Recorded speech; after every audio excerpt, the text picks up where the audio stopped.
Rusia mengklaim minus satu lagi tank angkatan bersenjata Ukraina.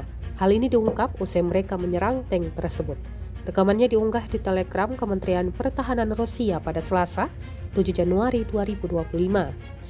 Dalam keterangan unggahan disebutkan pilot drone dari kelompok pasukan Sever menemukan dan menghancurkan tank T-72 angkatan bersenjata Ukraina di wilayah perbatasan Kursk.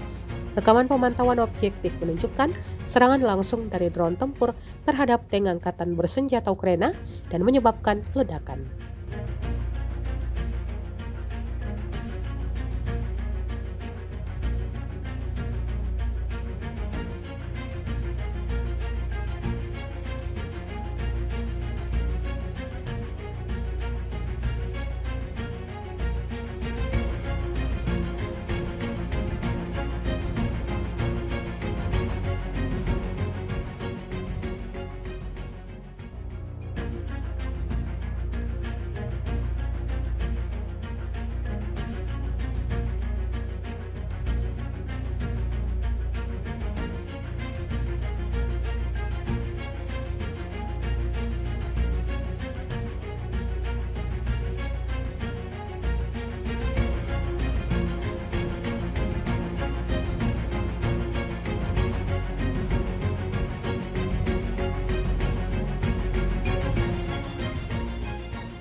Download Tribun X sekarang, menghadirkan lokal menjadi Indonesia.